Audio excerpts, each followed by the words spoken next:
Hello, hello, and welcome. My name is Dina Beth, and I am so excited to connect with you.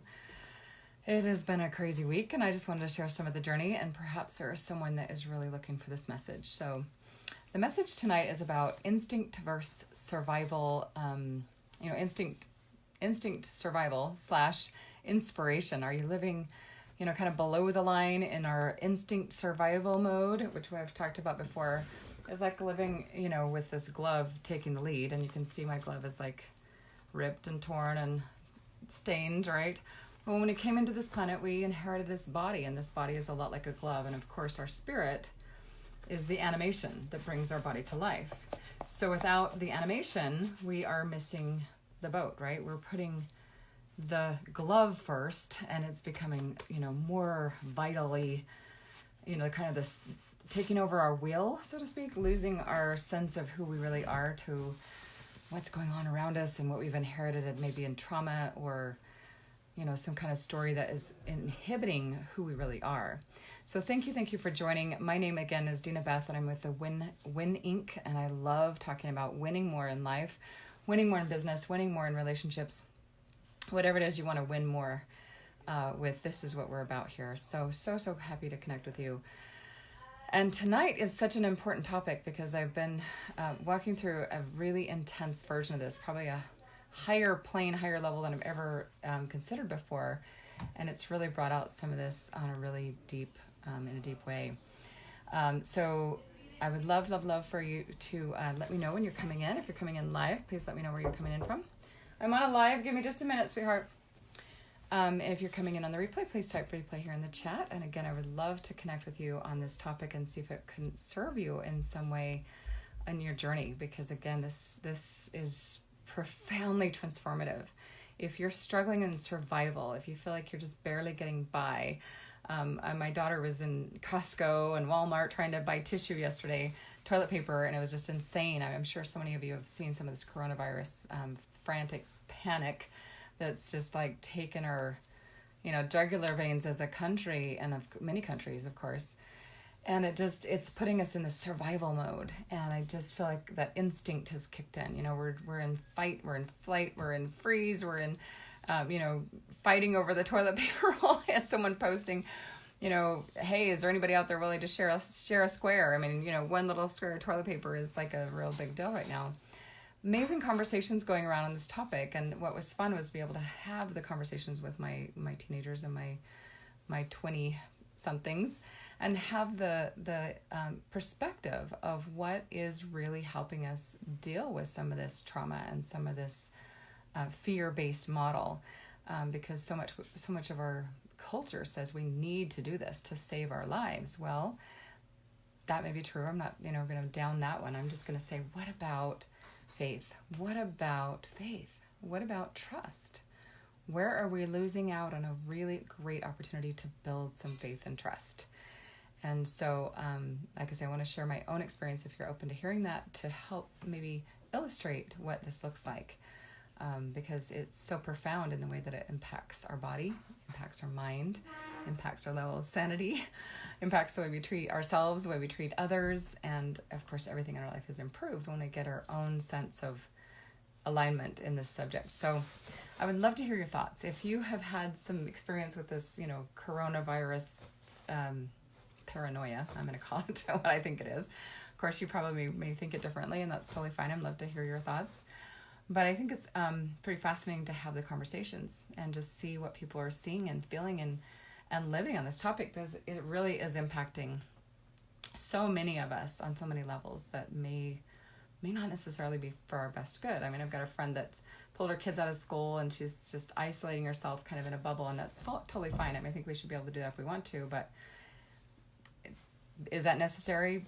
We'll find out. My husband was telling me last night that 56 people have died of coronavirus, and yet we're losing 1,000 people a day from the flu. I mean, I don't know. It just seems a little extreme.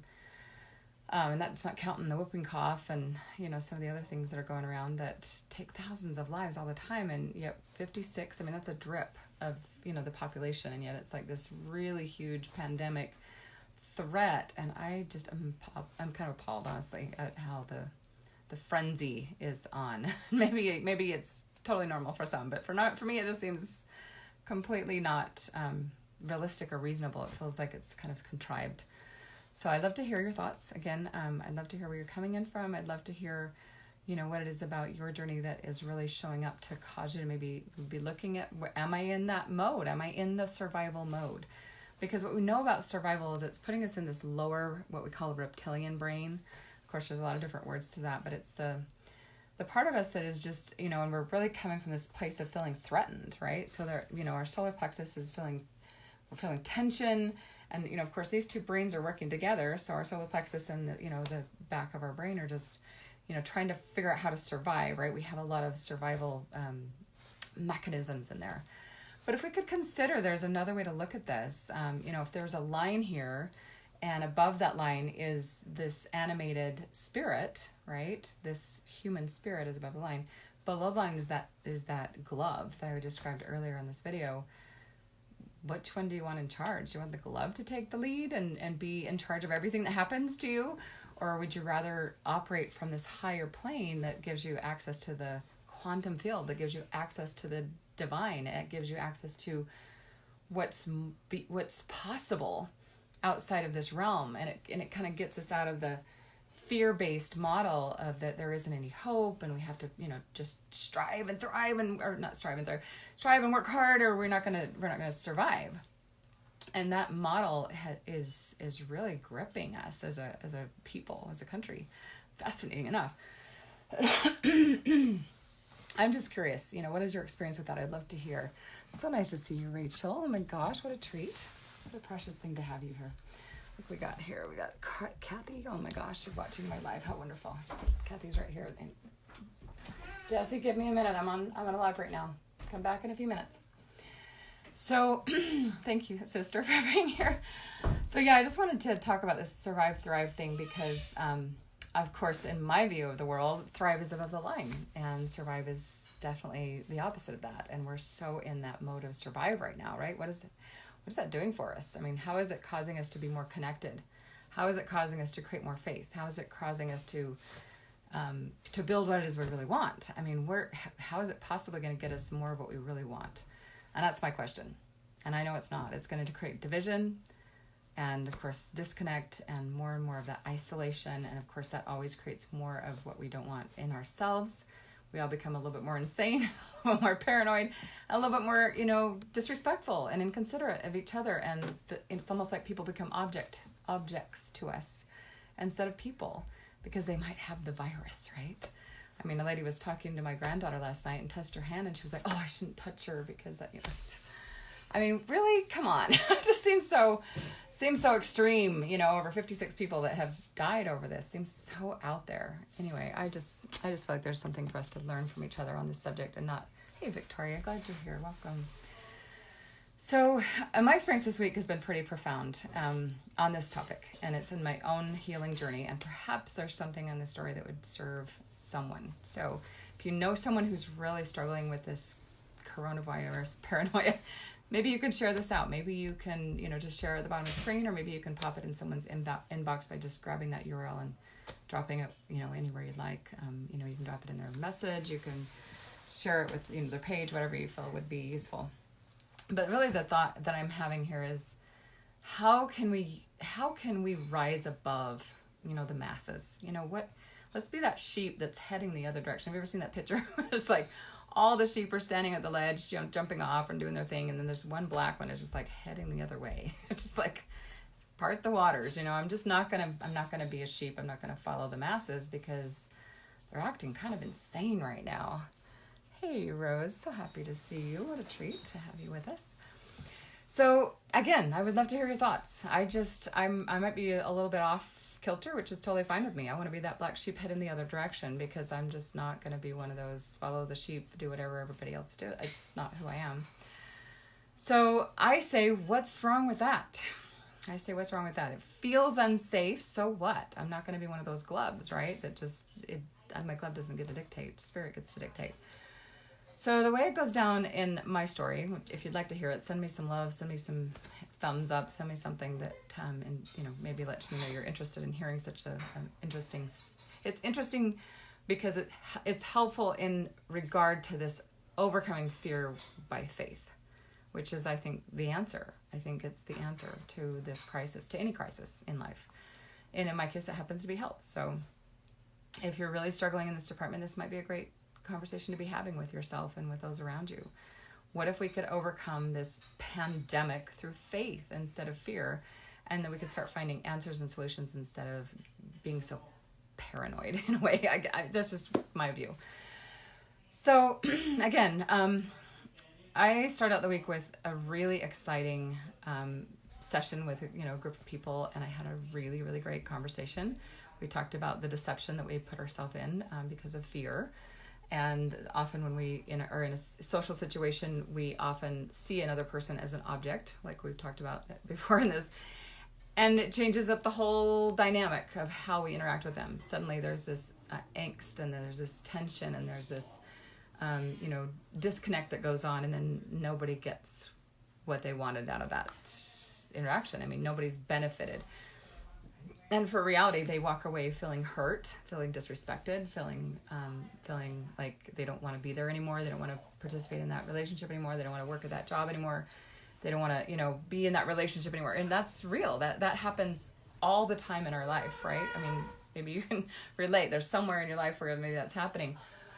Well, we had a great conversation, and it was really powerful, and I was amazed at how well it was received. I mean, incredibly well. And it was based on a book called The Leadership and Self-Deception by the Arbinger Institute. Highly recommended book. But when we were done with that, I went home and just was so excited and so full of vim and vinegar that I didn't sleep.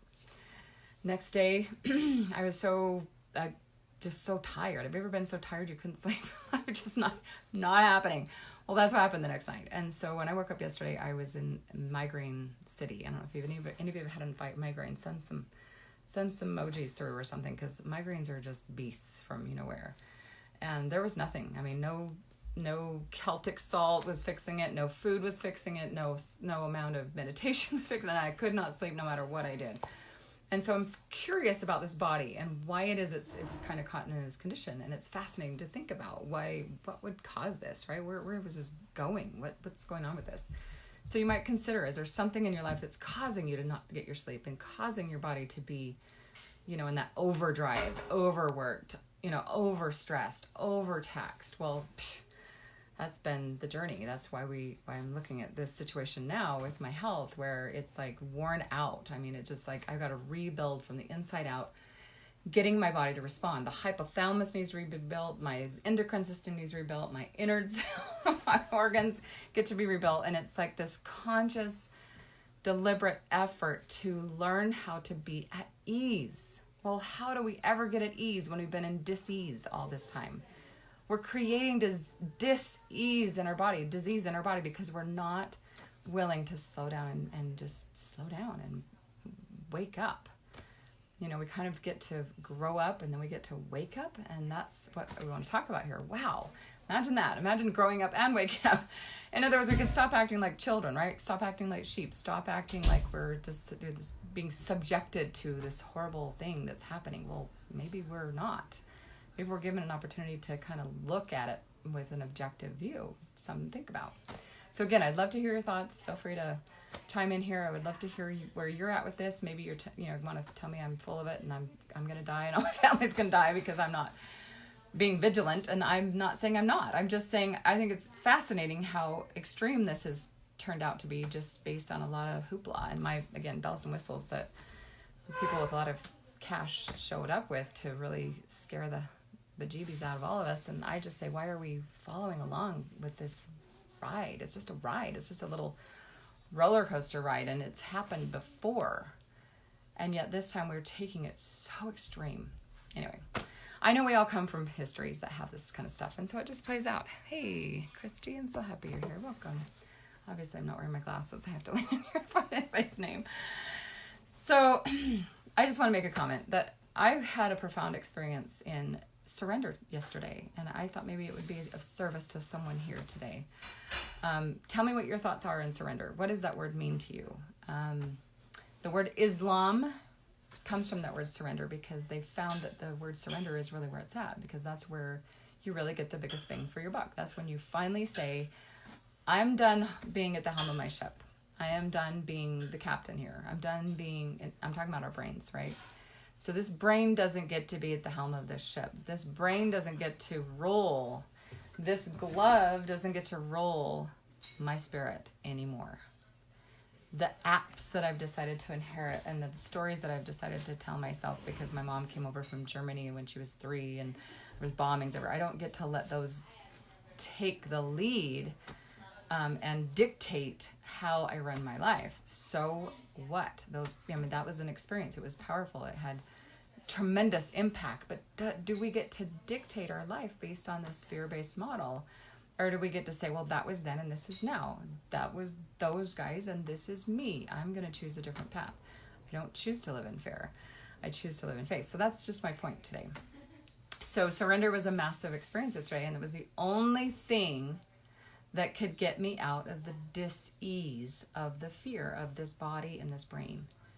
Pretty powerful concept that I'm learning a lot about, and I thought maybe someone would really benefit from it. So that's why I'm sharing this with you. But it started out with someone like pulling a lot of energy out of my brain. I'm literally ice packs and all kinds of stuff to get this to just slow down because this brain was like on overdrive yesterday. And then it was like, okay, now pull it out of the gut. I mean, we had a whole bunch of gut work, and I never considered that the migraine. Have you ever had a migraine before? It's just miserable as hell. Sorry, don't swear, but it's just like, it really takes your full attention. If you've ever had one, you'll know what I'm talking about. But the migraines can just take your will to live. You're just like, I don't know if I can take this. Well, I mean, light bothers you. I mean, you name it. I mean, maybe you can share with me if you've ever had a migraine and what it was like for you. I'm sure it was extreme, one way or another. It's mean. It's a beast. It feels like it's inhabited your brain and your body until you're just like, one of those things. So we did a ton of work to pull all of that energy out of the brain, pull all that energy, that angst, that fear, that tension out of the body. And when that was done, I had another angel show up, and she gave me a tremendous bit of insight about how to learn to surrender and just let go and let God. What if we don't get to be in charge? What if we don't get to be in charge? What if we're not in charge if we live or die, not 1 minute more than we're already going to get? What if there is no recipe? I don't care if I take 120 some pills a day, which is what I'm doing right now. What if I miss some pills? What if I don't eat just the perfect diet? What if there's a million things that I don't do or do that decide or don't decide? What if all of that is just here and there in some respects? What if it's way more connected to what God wants? What if that's really where it lies? What if we could come to a place in our heart and soul where we could just say, it's not my business how long I get to be here. It's God's business, and He will let me be here or He won't. And it's not me dictating. I don't get to be at the helm of the ship and say, I'm deciding if I live or I don't live. I don't get to decide that. Do you get to decide that? I don't know. I don't believe it. I don't believe we get to decide. And I'm learning that the hard way. Hey, Lacey, so happy you're here. So I dare you to contest that. I dare you to tell me different. I dare you to say something that says that that's not true. I just know for me, and I maybe you're in totally different mindset, and that's totally awesome. I love it. I love that you can contest with me. So do argue with me, please. But what if we aren't in charge?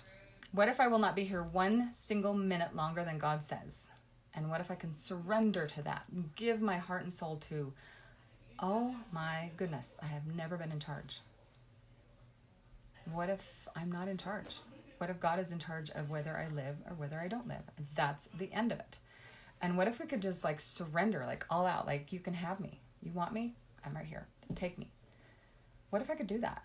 And that's what yesterday was all about. And when I got done with an experience that was very, very profound on this subject, I woke up a different person. The world was brighter, shinier, more beautiful, more power. I mean, there was just so much more inner power. And I haven't had this aching head about ready to explode today because this brain realized it's not in charge and it gets to surrender to the will of the Almighty.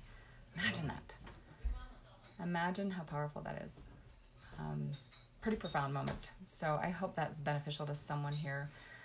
If you're looking for some support on that specifically and you're wanting to learn how to let go more, trust more, learn about this body, this mind, and how they're dictating and really making, all the inroads into your journey and making it hard for you to function and focus and, get out of pain. I mean, I hear about people in chronic pain, and I'm like, call me, I'll help you. I know what to do. Because chronic pain is for the birds, and I just never want anyone that I care about, and that would be you, to have to suffer like that. So please let me know if I can help you or serve you on some capacity on this subject, because it's just so amazing to be free. To be free. Imagine it. Imagine living above that line. Imagine choosing to be in spirit more and more and more, and trusting more and more and more, and just knowing that there is a divine power in charge here. And I don't care how much toilet paper we have, we don't get to dictate the world. We just don't. I don't care how much of a bubble we want to put around ourselves and try to get our, our kids in little packages and, all the things we can do to try to, it's not where the safety lies. Safety lies in faith, not fear. Safety lies in trusting and knowing for ourselves what is the very best course of action. Then doing, just like I say in the movie Frozen, Olaf says, doing the next right thing. That's it. And that doesn't necessarily mean making sure that every last strip of toilet paper in the country is off the shelves. That may not be it. There may be a whole lot of other things we could be doing to build our faith and to build the faith of those around us, because we have this inner knowingness that we are not in charge, and that there's a greater and higher being that is going to take the lead here, and that our job is just to surrender to that, give our heart and soul to that, and say, your will be done, not mine. What if that's possible? And what if we could have the benefit of peace and freedom and serenity? And you can see my face is light. Yesterday I looked like a demon. I was just black and gray and miserable and hurting like hell. So I'm telling you, it works. It's magic. It's beautiful, and it's breathing, it's trusting, it's letting go, and it's letting go of the stories that are gripping our lives and causing us this tension and angst. We don't have to have that. We are a choice. We are a choice every single minute. So I'm just encouraging you to own that, claim that, and choose that on purpose. And do share this out with anyone you think would be benefited by it. And let me know your thoughts. I would love to talk more soon. You take care now. Have a great evening. Bye-bye.